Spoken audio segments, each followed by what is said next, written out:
de los Hebreos. Ahora le voy a dar una cita.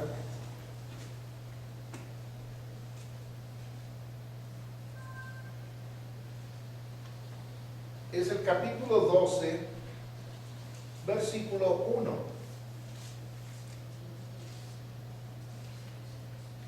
Y el título de este estudio, esta palabra estatal es puestos los ojos en Jesús.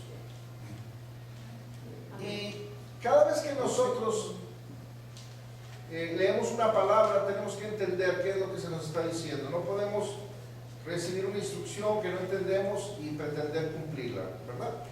Siempre necesitamos entender lo que se nos dice para si se nos está llevando a algún lado o a alguna dirección. Sin entendimiento no podemos llegar a ningún propósito, a ningún destino, a ningún lugar. Oramos, pueden tomar su lugar. Cuando comenzamos nuestra vida como creyentes, comenzamos como niños. La Biblia dice que nacimos de nuevo y nacimos como si fuéramos otra vez un bebé. Por eso Nicodemo tuvo esa confusión con Jesús cuando Jesús le habla del nuevo nacimiento. Y Nicodemo le dice, ¿a poco lo que me estás diciendo es que tengo que regresarme al vientre de mi madre y volver a nacer? Dice, mira, lo de la carne, lo nacido de la carne, carne es. Lo nacido del Espíritu, Espíritu es. Yo no te estoy hablando de eso. Yo no te estoy diciendo nada de eso. Lo que yo te estoy diciendo es que tienes que nacer del Espíritu. Pero al igual que en su situación natural, cuando un ser humano nace, es un bebé, y de ahí comienza un proceso de crecimiento con diferentes etapas, donde ese bebé necesita ciertos cuidados, protección y padres que lo cuiden, lo eduquen, lo formen y lo lleven a realizarse un día en un hombre, en un verdadero hombre o una verdadera mujer que cumpla propósito aquí en la tierra. Espiritualmente hablando es exactamente lo mismo. Necesitamos crecer como lo hace un ser humano cuando nace. Nosotros también necesitamos crecer. Para eso necesitamos ciertas cosas en el proceso. Cuando empezamos a oír la palabra como nuevos creyentes, empezamos a oír términos que en ese momento no entendemos. Que nuestra vida es por fe. Bueno, ¿y cómo es eso de la fe? Que tenemos que leer la palabra. Bueno, ¿y cómo le hago? Porque cuando yo empecé no sabía dónde está Santiago, dónde está Mateo, y cuando dice capítulo 10 y verso 15, ¿qué es eso? No sabemos nada de eso porque somos niños, somos nuevos. Y empiezas a crecer y empiezas a alguien te empieza a enseñar y qué es orar y cómo. Yo me acuerdo que al segundo día de conocer al Señor, yo tenía el instinto, la intención de orar, pero nadie me había dicho que era orar. Pero yo veía que se hincaban y decían algo con respecto a Dios y era lo que yo hacía. Pero la primera vez que yo oré, duré una hora diciendo aleluya, gloria a Dios, aleluya, toda una hora, porque no sabía qué decir más, hasta que alguien me tomó y comenzó a instruirme y empezó a enseñarme. Y para mí hoy es algo muy sencillo, por lo menos ahora tengo experiencia en eso. Pero comenzamos a oír muchas cosas. Pero hay veces, de muchas de las cosas que oímos, no las entendemos aún hoy en día, que ya somos creyentes, no digo todos, pero que somos creyentes adultos o que ya tenemos años en el Señor. Hay cosas que no entendemos. Entonces, cuando el escritor de Hebreos nos dice sobre el verso 1, por tanto nosotros también, teniendo en derredor nuestro tan grande nube de testigos, despojémonos de todo peso y del pecado que nos asedia y corramos con paciencia la carrera que tenemos por delante. Nota que hay una carrera que tenemos que correr. Pero en el verso 2 está la palabra clave. Para llegar o cumplir esta carrera, el verso 2 da la condición. Dice que la única manera en que tú puedes terminar esta carrera es poniendo los ojos en Jesús. Puestos los ojos en Jesús. ¿Por qué? Porque dice, Él es el autor y es el consumador de la fe. Acuérdate que este asunto de la vida cristiana solo se puede terminar y caminar por fe. No hay otra manera. No es por sentidos naturales. Los sentidos naturales, nosotros tenemos 5 sentidos naturales que nos conectan con la vida natural. Ellos nunca van a estar de acuerdo con las cosas del Espíritu. Ahora, no es que estén mal en nosotros, solo que están limitados a un ámbito terrenal donde solamente perciben lo que pertenece a esa dimensión. Por ejemplo, tenemos olfato, tenemos vista, tenemos oído, tenemos tacto y tenemos gusto, ¿verdad? Tenemos todos esos 5 sentidos. Mira, el olfato no necesita ver para percibir cuando se está cocinando algo.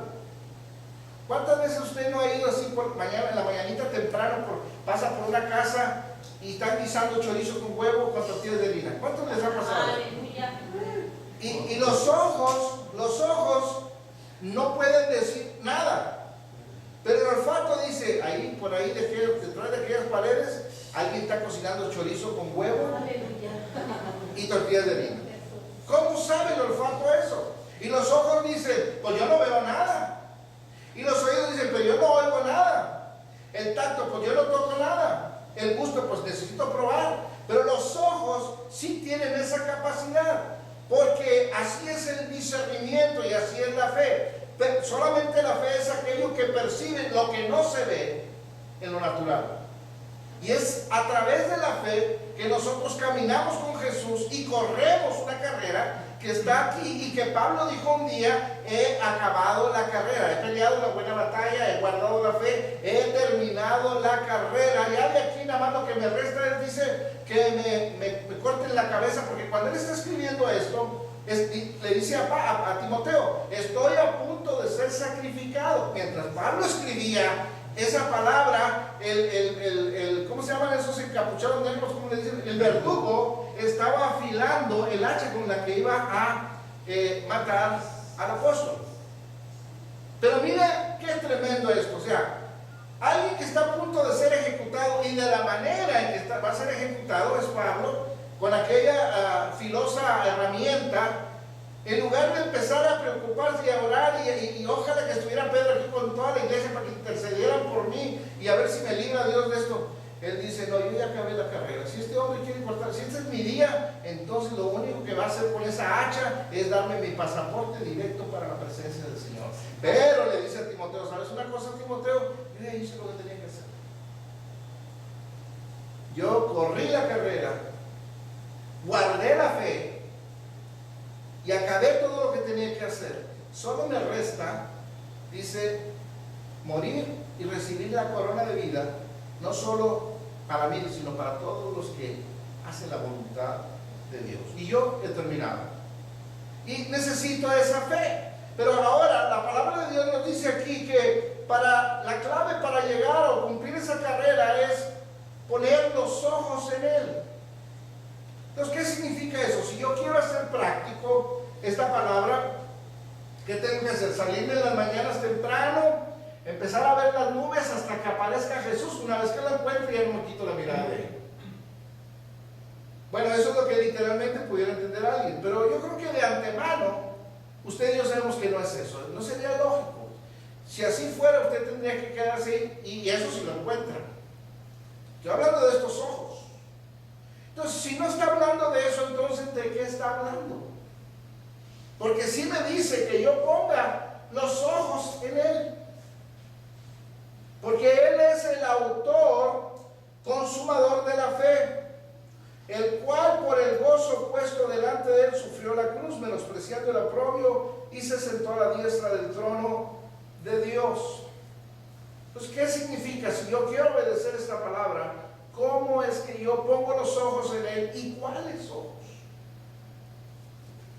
¿Cuáles ojos? Vaya por favor al libro de Efesios para ir viendo un poquito de esto, y una vez terminando podamos entender cuáles son esos ojos y cómo es que operan, cómo funciona en mí eso, si voy a correr esa carrera y voy a terminarla. El libro de Efesios capítulo 6, verso 14.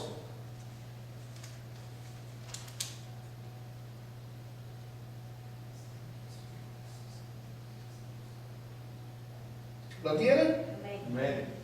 Dice, estad pues firmes, ceñidos vuestros lomos con la verdad y vestidos con la coraza de justicia. Aquí hay varias palabritas que tenemos que arrancar y yo siempre le insisto en esto. Cuando lea la Biblia, léala con detención. Ahora recuerde que la interpretación de la palabra de Dios no exige inteligencia o conocimiento humano. Sí opera la memoria porque retenemos algo que está aquí y lo grabamos en la memoria, sí está bien. Pero el entendimiento de lo que está aquí tiene que ser bajo la dirección del Espíritu, quien fue quien la inspiró. Si Él la inspiró, entonces Él la tiene que interpretar. Pero yo necesito ser sensible a Él y entender lo que Él está tratando de decir, porque número uno, la Biblia no la escribieron hispanos. La Biblia no la escribieron mexicanos, occidentales, ¿no? Está escrita por un pueblo o por un grupo de personas, cerca de 40 autores, que pertenecieron a una cultura y a un lenguaje muy diferente al suyo y al mío. Por ejemplo, cuando usted lee Apocalipsis y ve que sale una bestia con 7 cabezas del mar, usted mira a Godzilla. Pero Juan no. Godzilla era un monstruo famoso de los chinos, una película de aquellos años. Monstruo con 7 cabezas, bueno, ese es el monstruo de la Laguna Verde. No, Juan no estaba mirando un monstruo. Juan dice que lo que está viendo es, esas 7 cabezas, dice, son 7 reinos. 7 reinos, 7 reyes, 7 coronas, 7 poderes, 7 naciones. Es lo que él ve, porque está escrito en un lenguaje que él sí entendía. Y todas las culturas y todas las naciones tienen su propio lenguaje. Nosotros los mexicanos tenemos un lenguaje muy, ¿cómo se dice esa palabra? Muy peculiar, pero hay una palabra muy folclórico, nosotros nos entendemos. Y si usted se fija, descomponemos el español, pero aún así nos entendemos. Métete esto a la buchaca, ¿y qué quiere decir eso? Bueno, pues a la bolsa. Sí, especialmente ciertas regiones. Oye, por ejemplo, nosotros para decir para, decimos pa. Decían hace rato, decían, pásame la de esa, del dese. ¿Y qué es la de esa, del dese? Pues eso. Son lenguajes, son modismos, es parte de una cultura. Y en la Biblia, por ejemplo, cuando José habla con sus hermanos y les está diciendo que él tuvo algunos sueños. Y uno de ellos era que las estrellas, el sol y la luna se iban a postrar delante de él. Y mira lo que entendieron ellos. Tú y yo, si hubiéramos oído eso en nuestro entendimiento, en nuestra perspectiva cultural y del lenguaje nuestro propio, occidental y hispano, hubiéramos entendido, bueno, o sea que un día las estrellas van a inclinarse, van a venir, se van a poner delante de José, y va a venir el sol y va a venir la luna. No, cuando los hermanos van y le dicen al papá lo que José había dicho, dijeron, mira lo que dijeron, entonces tu papá, el sol, tu mamá, la luna, y tus hermanos, las estrellas, nos vamos a postrar delante de ti. Y él dice, sí. ¿Quién iba a pensar que no sé cuántos años, 15, 17 años después, esto iba a suceder? Ellos nunca dijeron, él es el hermano menor, ¿cómo es que nosotros vamos a arrodillar? Pero eso sucedió cuando este hombre se convierte en el segundo de Potifar o de Faraón en Egipto. Usted conoce toda la historia, así que no se la voy a contar. Se convierte en el segundo hombre más poderoso y hay tierra en Canaán donde estaba la familia de José, hay tierra y tienen que venir a Egipto donde había el alimento, y ahí se encuentran con ese hermano y ahí fue donde se postran delante de él.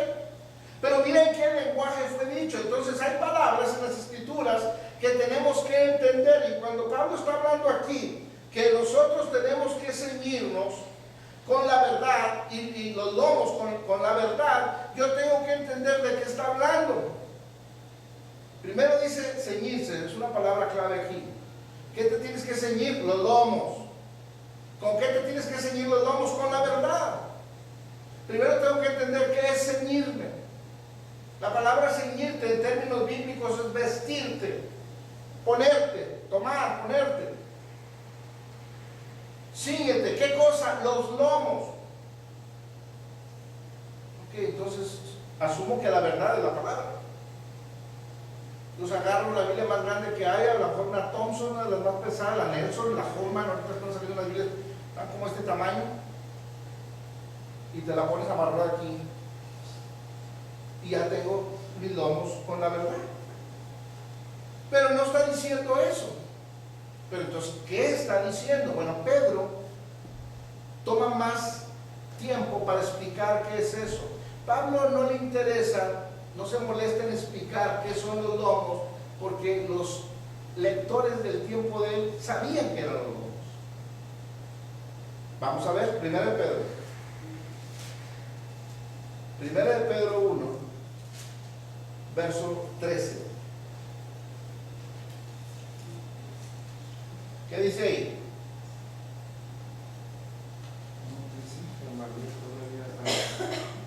¿Mande?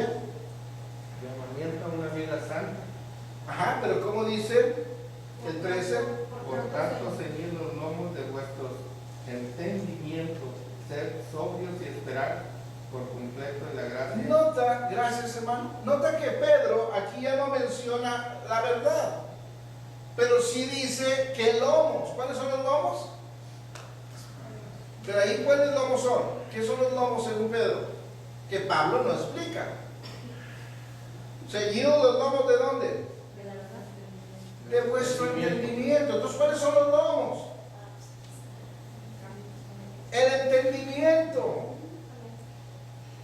Bueno, ok, ya vamos armando este cuadro y ya vamos aclarando un poco. Empezamos con puestos los ojos en Jesús.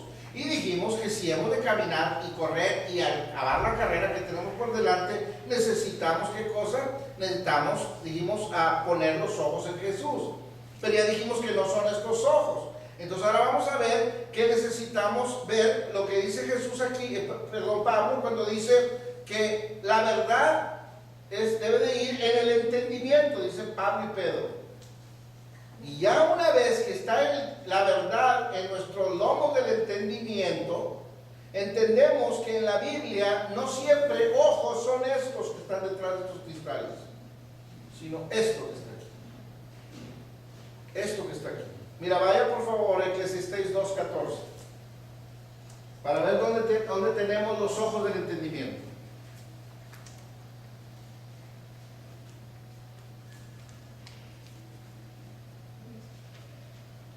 Léalo a alguien. Es 2:14. Dice, el sabio tiene sus ojos en su cabeza, mas el necio anda en tinieblas. Pero también entendí yo que un mismo suceso acontecerá a uno como a otro. El hombre sabio, ¿dónde tiene sus ojos? En su cabeza. La palabra sabio aquí es la palabra entendido. El hombre entendido tiene sus ojos en la cabeza. Obviamente no está hablando de estos ojos, sino que él ve más allá de lo que ve con estos ojos. Dice, pero ahí, parafraseando el texto, dice que el que no es sabio, el necio, tiene oscuro su entendimiento porque no ve más allá de sus narices. Vaya por favor a Efesios otra vez. Y esto nos va a ir dando mayor luz. Capítulo 1, verso 16 en adelante. Mira lo que dice ahí. 1:16 de Efesios.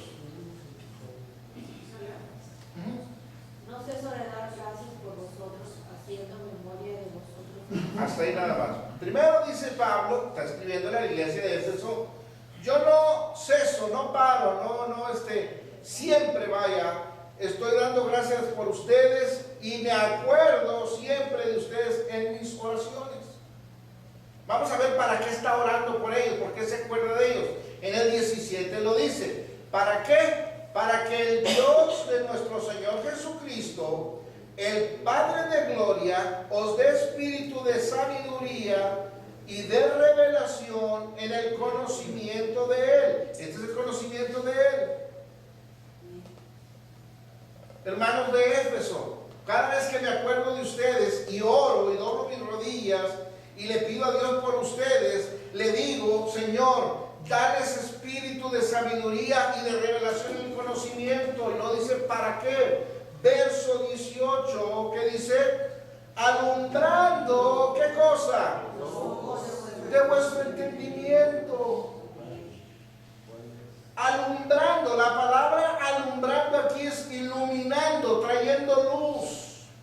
Proverbios dice: la enseñanza, la instrucción es luz. Y Pedro dice también: tenemos la palabra profética más segura, a la cual haces bien en estar atentos, como si fuera una ¿qué? ¿Se acuerdan de esa escritura?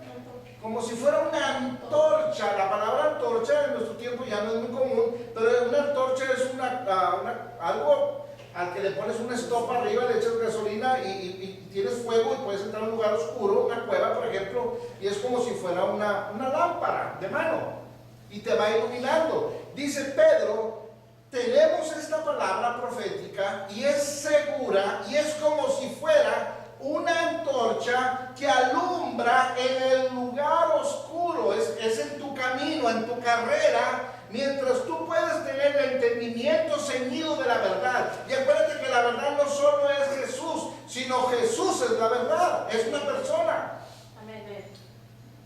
Entonces, cuando tenemos esa verdad y caminamos la carrera y corremos la carrera que Él nos está demandando, mientras tengamos el entendimiento, mientras tengamos la sabiduría, mientras nuestro entendimiento esté correcto, alineado con Dios, no vamos a tropezar. Por eso dice: como una antorcha en medio de un lugar oscuro.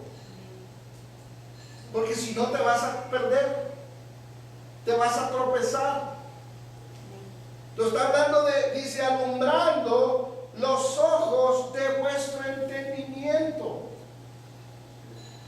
trayendo iluminación, trayendo luz al entendimiento. Ahora, una vez que ya sabemos cuáles son esos ojos y sabemos que el entendimiento son esos ojos que Hebreos nos dice que pongamos en Jesús, ahora enseguida quiero que veamos cómo los coloco, cómo los uso. Pero antes quiero seguir hablando más de esto. Dice el 18 de Efesios 1: alumbrando los ojos de vuestro entendimiento, ¿para qué? Para que sepáis qué cosa.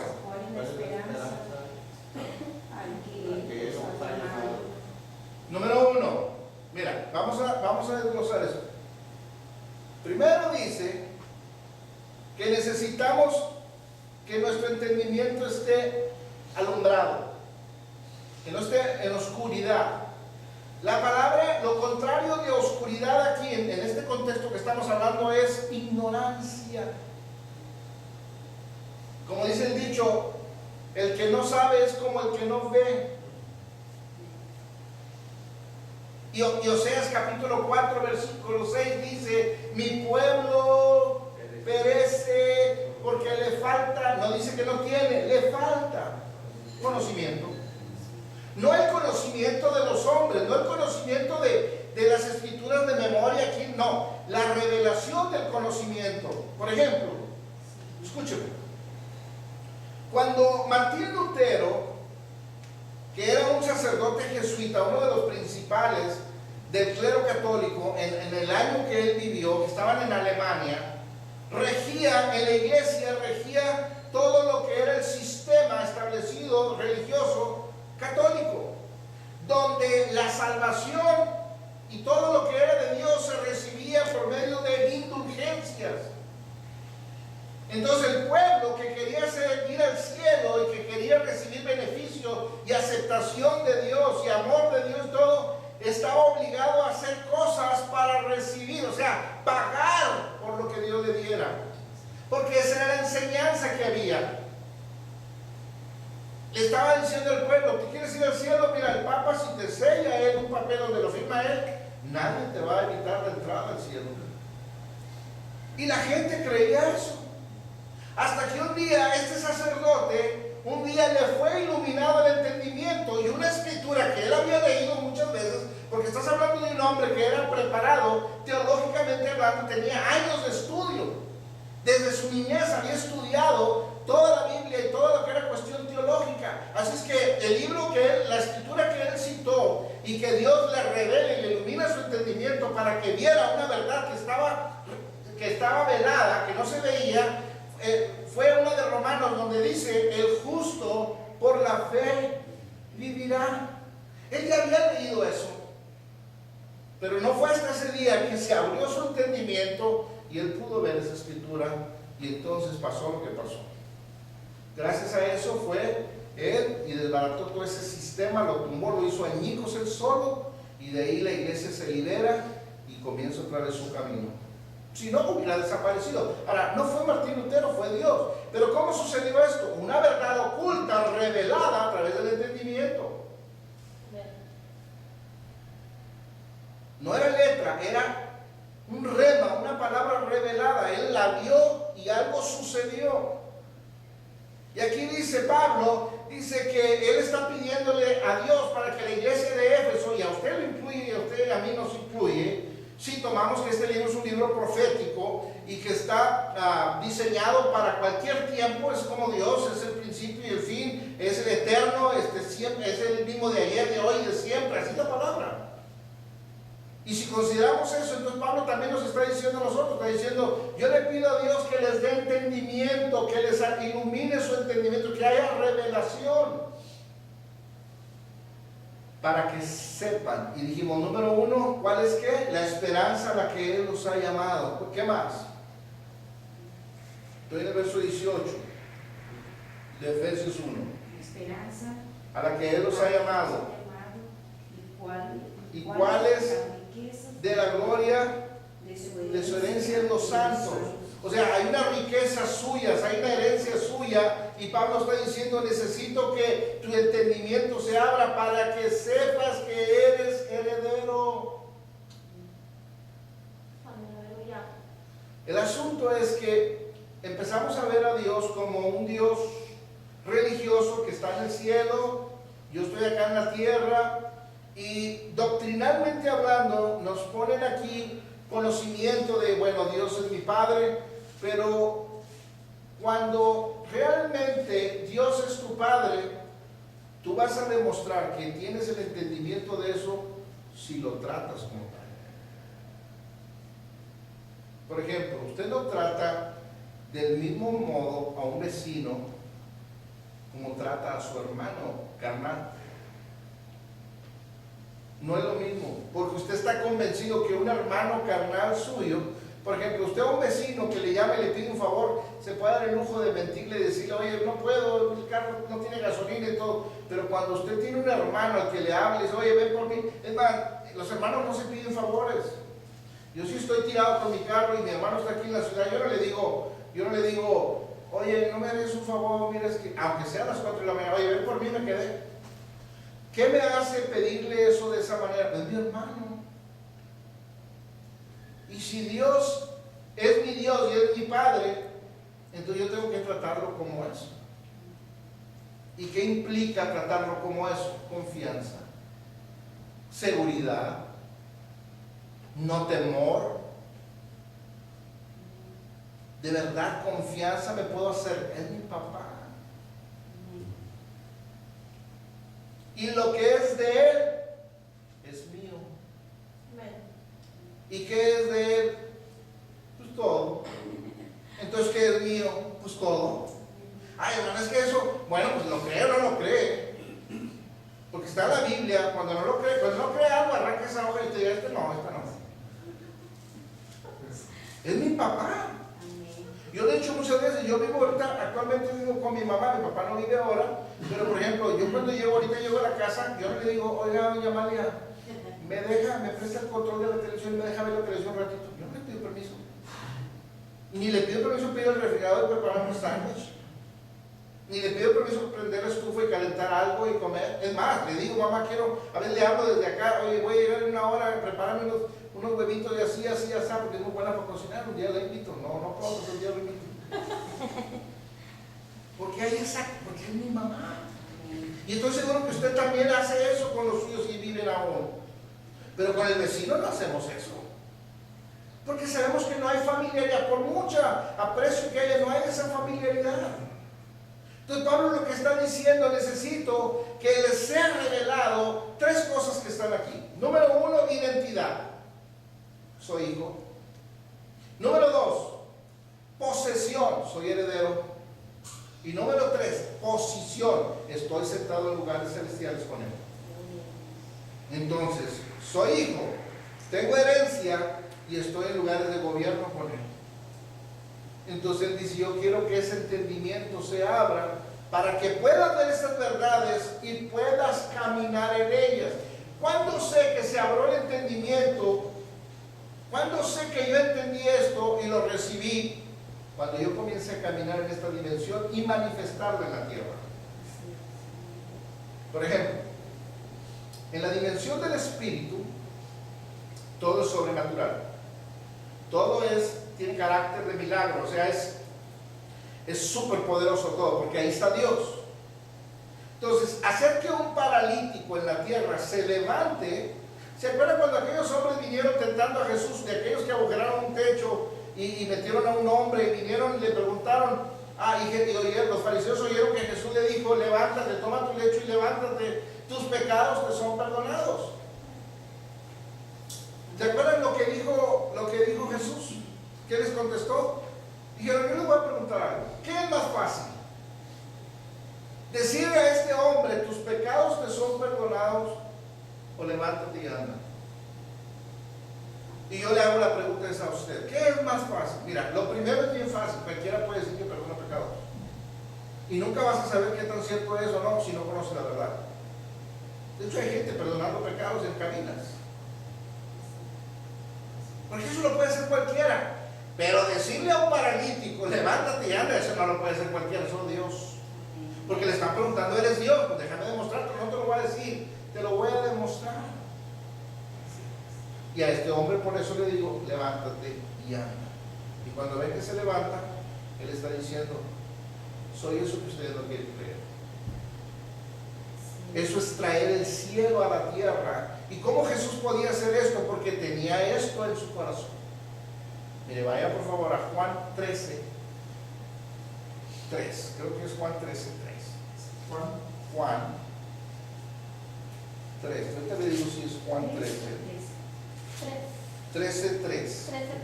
Jesús conocía todo esto. Sabiendo, ¿sí? Sabiendo esto. 13, 3. Sabiendo Jesús que el Padre le había dado todas las cosas. ¿Qué le dio el Padre?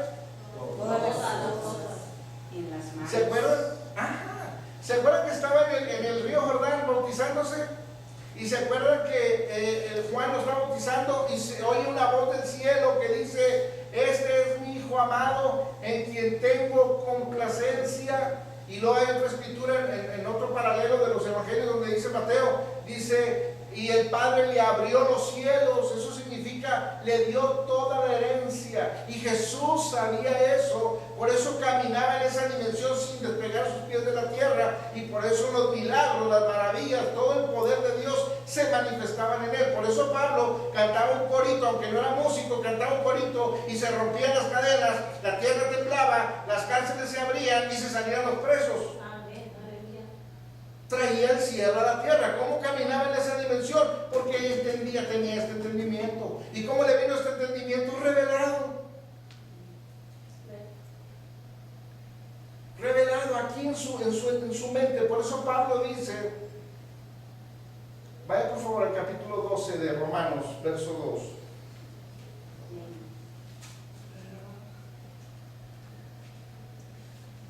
Porque yo no puedo caminar en esa dimensión. Porque en lugar de que esté todo sobre mí, bajo de mí, lo siento sobre mí y me apachurra y ando a veces deprimido y ando... ¿Por qué? Porque no he entendido bien esto. ¿Qué dice Romanos 12:2? Dice, no os conforméis a este siglo, sino transformaos por medio de la renovación de vuestro entendimiento. Por medio de la renovación de vuestro entendimiento. Esos son los ojos del entendimiento. Tienen que ser renovado tu entendimiento de qué. Dice, si quieres ser transformado, si quieres ir de la tierra, de tu capacidad humana a tu capacidad divina por naturaleza, porque tienes capacidad divina interior, por quien vive en ti es divino. Amén. Hermano, usted y yo podemos ser mexicanos, pero ya no somos mexicanos, ahora nosotros tenemos otra nacionalidad, nosotros pertenecemos a un reino que no es de aquí, solo que estamos de paso. Y al reino al que usted y yo pertenecemos hay una herencia, hay un Padre, hay un reino, hay un Dios, hay una herencia, hay una posesión, hay una situación donde nosotros estamos ahí con Él. Y Pablo dice que si tú quieres ese entendimiento que iluminado, que conozca esta verdad para caminar en ella, en esa dimensión, como Pablo, como Jesús, dice, tienes que renovar tu entendimiento. ¿Y de qué lo renuevo? ¿Qué es lo que me hace a mí que no camine en esas verdades de Efesios? Es el viejo hombre, es la mentalidad del viejo hombre. ¿Qué dice Pablo? Tengo que sacarlo, despojarme de esa mentalidad y establecer la mente de Cristo para subirme. Escuche, cuando hablo de subirme o subir, no hablo de elevarte en una cuestión geográfica o de altura. Nunca te despegas del cielo, de la tierra. Pero espiritualmente hablando, tú haces que a través de la fe y de este entendimiento iluminado de Dios o revelado, tú te elevas espiritualmente a esa dimensión y se manifiesta o se hace evidente que eso es verdad a través de una vida llena del poder de Dios. Amén. Que cuando la gente te mira y oye lo que haces y ve lo que haces, dice, pues eso es, humanamente ese hombre no puede hacer eso. En una ocasión estábamos, mi familia y yo, estábamos cocinando los frijolitos y estaban haciendo unas tortitas de harina y todo, y no crean que es intencional que les digo de la comida ni nada, pero son ejemplos que se me vienen. Oye, y que se acaba el gas. Ya ve que cuando la flama empieza a ponerse roja, y se apagó. Y, se acabó el gas. Y ahora hay que ir, pero no había dinero para ir por el gas.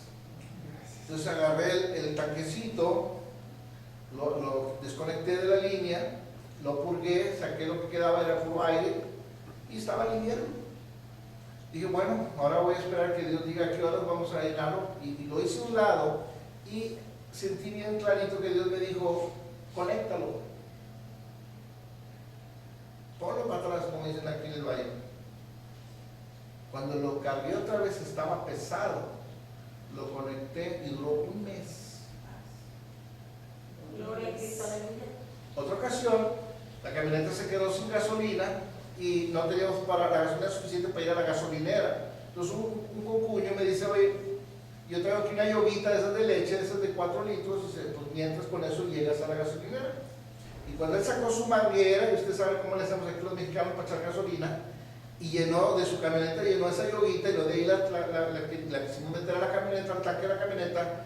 Cuando llevaba 1 litro, vamos a decir 1 litro más o menos, de la yoga, ya la camioneta ya no la recibía la gasolina, la vomitaba, y la vomitaba. Nosotros pensamos que era que la manguera estaba haciendo aire y rechazaba la gasolina, pero yo fui, chequé la aguja y estaba tanque lleno. Y duró un mes ese tanque.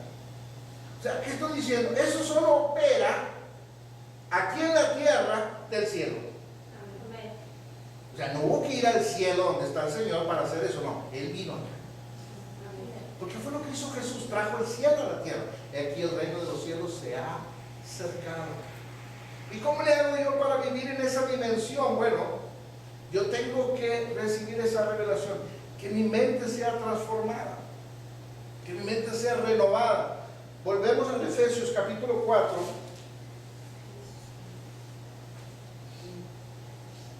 Aleluya. Verso 22.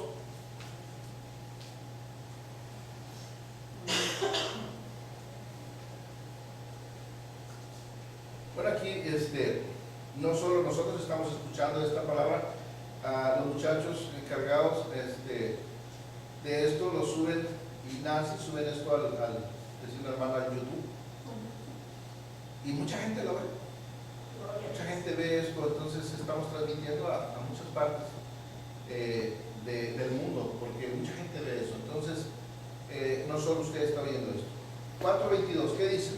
Dice, en cuanto a la pasada manera de vivir, despojados del viejo hombre que está viciado conforme a los deseos engañosos. Amén, gracias hermano. En cuanto a la pasada manera de vivir, ¿cuál pasada manera de vivir? Bueno, la que yo vivía sin Cristo. ¿Cómo era la vida mía sin Cristo? Pues era natural, carnal, terrenal. Me decían de las cosas espirituales, esa gente está loca, eso yo no sé dónde, porque para nosotros la cruz era locura. Porque las cosas espirituales se han de discernir. ¿Qué dice espiritualmente? Para la carne eso es locura, los hermanos están locos, lo que dicen, esa gente es ignorante, todo eso. Por lo menos yo pensaba así, yo hay mucha gente que piensa así ahora de nosotros. Entonces dice que esa vieja pasada de vivir, esa manera pasada de vivir, dice, tiene que ser despojada. Y luego dice el 23, ¿y renovados dónde? En el espíritu. Otra vez menciona. Otra vez menciona. Renovar tu mente. ¿Y qué dice el 24? Y vestidos. ¿De quién? Del nuevo hombre. O sea, sácate al viejo, no al esposo. Sácate al viejo hombre y vístete del nuevo. ¿Cuál es el nuevo? Es Cristo. Es lo que dijimos en Efesios 6:14, que Pablo dijo, cíñete los lomos, tu entendimiento, con la verdad. Con la verdad. Es lo que dijo Pablo cuando dijo, le pido a Dios Espíritu Sabiduría y revelación para que sean alumbrados tus ojos del entendimiento. Esos son los ojos de Eclesiastés 2:14. El sabio, el entendido, tiene sus ojos aquí. Porque son esos ojos, los del entendimiento, los que pueden percibir todo lo que los otros sentidos no perciben. Es la única manera de poder vivir sin despegar los pies de la tierra en la dimensión del Espíritu. Por eso Pablo dice, andad en el Espíritu y no satisfagáis los deseos de la carne. Ahora tiene más sentido esta escritura. Anda en el Espíritu, mantén los ojos, tu entendimiento en la verdad, en Él. Camina en ese camino, son caminos de Él, los caminos del Espíritu, porque andar, la palabra andar, ¿de qué habla? De caminar. ¿En dónde? En el Espíritu. ¿En cuál Espíritu? En el de Dios, en los caminos de Él. Dice, renuévate, sácate al viejo hombre, sácalo de ahí. Hermano, pero si yo ya no tengo el viejo hombre, ¿por qué me porto como él? Bueno, es eso, comportamiento. No es naturaleza. Si usted tiene naturaleza carnal o pecaminosa, es que usted no ha nacido de nuevo. Porque los que hemos nacido de nuevo, nueva criatura aquí, de modo que si alguno está en Cristo, nueva criatura es.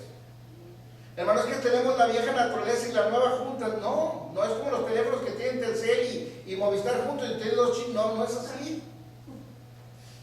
O tiene la naturaleza nueva o todavía tiene la del viejo hombre. Bueno, pero entonces si no tengo la vieja naturaleza, ¿por qué a veces camino como Adán? Bueno, porque estás casado con Cristo, pero coqueteas con Adán. ¿Y dónde ocurre esto? Aquí. Por eso Santiago dice, oh almas adúlteras. Por eso la Biblia dice, también habla, y no está hablando de los que se van con otra mujer que no es la de él, está hablando de nosotros, que nos vamos con Adán, lo dejamos a él. De eso está hablando. Despójate de ese viejo hombre. ¿Por qué me porto como él si ya no lo tengo? Porque piensas como él. Es comportamiento. Usted nunca ha visto a un hombre de 50 años comportarse como un niño de 5. Yo sí. ¿Es un niño de 5 años? No. Se está comportando como un niño. Nunca le he dicho, oye viejo, parece un niño. O a alguien, o a un hijo mayor, oye, te estás comportando como un niño. Mire, cuando te lleva un niño al mall, a la tienda, donde sea, es muy natural que el niño le empiece a jalar la falda a la mamá y de ahí yo quiero esto, y ahí lo lleva en la mano.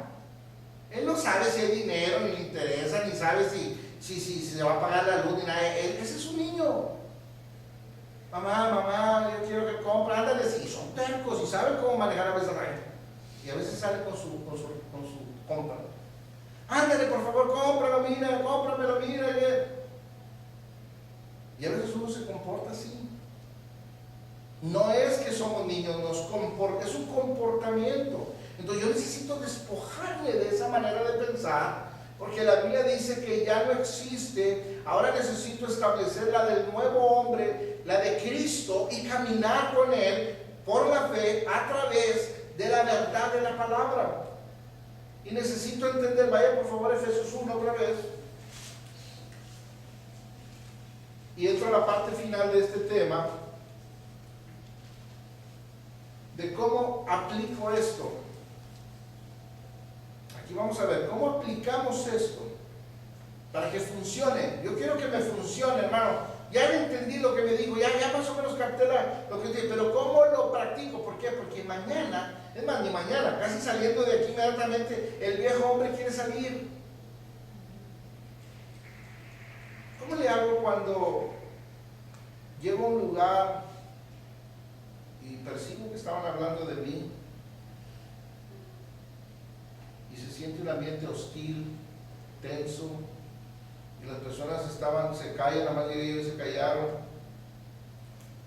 ¿Qué provoca, naturalmente hablando, qué provoca eso en mis emociones? Acuérdense que somos seres emocionales y estas cosas externas nos afectan directamente a nuestro corazón. Y si yo siento que estoy siendo rechazado, mi corazón lo va a sentir, mi percepción natural lo va a sentir. ¿Y qué va a producir si yo no tengo control del espíritu?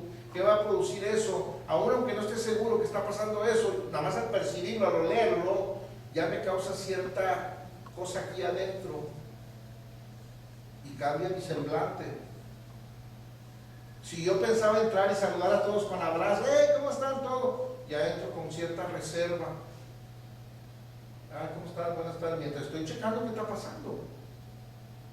Pero cuando tú has aprendido a caminar en esa dimensión de Dios, a través de estos principios que estoy hablando, entonces tú ya no dependes de cosas externas. Tus emociones siguen ahí, solo que ya no dependes de si llueve o no llueve, si pasó o no pasó, si dijo o no dijo, si te quiere o no te quiere. Ahora tú dependes de valores internos, parámetros internos, que son las verdades del cielo, las del espíritu, que te controlan. Entonces ahora tus emociones se sujetan no a lo que pasa aquí, sino a lo que pasa acá. Y acá lo que pasa siempre es gozo, y acá lo que pasa siempre es felicidad, y acá lo que pasa siempre es perdón, acá lo que pasa siempre es comprensión, misericordia, tolerancia, paciencia. Porque yo no sé qué está pasando con esta gente, pero yo los quiero como quiera, y yo vengo y los abrazo y todo, después averiguo qué pasó. Pero si los sentimientos míos no están entrenados para esto, me va a sucumbir el viejo hombre, y hasta no me voy a quedar con las ganas de decirle, oye, pues ¿qué está pasando? ¿Qué está conmigo? ¿Qué? Porque hay una necesidad natural de venganza, de ¿por qué me estás haciendo esto? Si yo no te hice nada. Lea el verso 3 del capítulo 1. Aleluya. Dice: bendito sea el Dios y Padre de nuestro Señor Jesucristo, que nos bendijo con toda bendición espiritual en los lugares celestiales. Bendito sea Dios que nos bendijo, no dice nos bendecirá. ¿Nos bendijo dónde? En los lugares celestiales. ¿Y cuáles son esos lugares celestiales? Vamos a ver el capítulo 1, verso 20. Usted misma, hermana, léalo.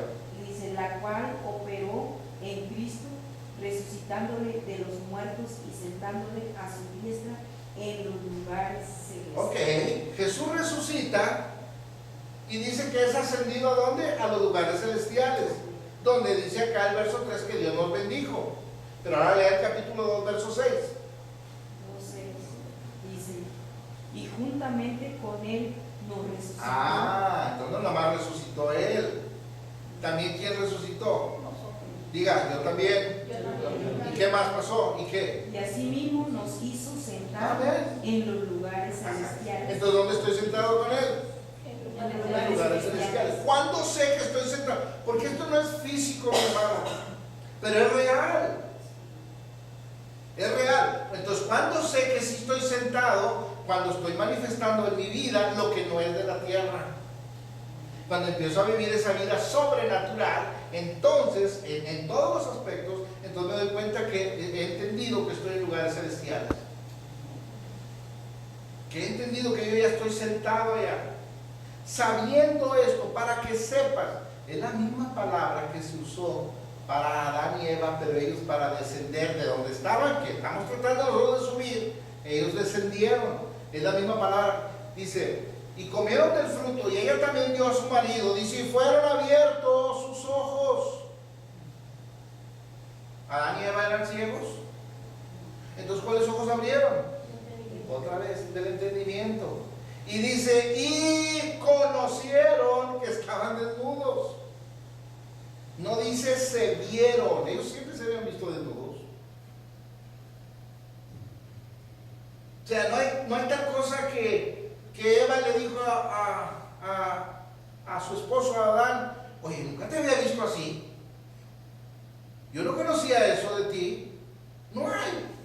Porque no está hablando de ver. Ellos siempre sabían que estaban desnudos. Está hablando de conocer. Es un conocimiento revelado. En este caso, ese conocimiento los hizo descender. Pablo dice que no lo tengamos.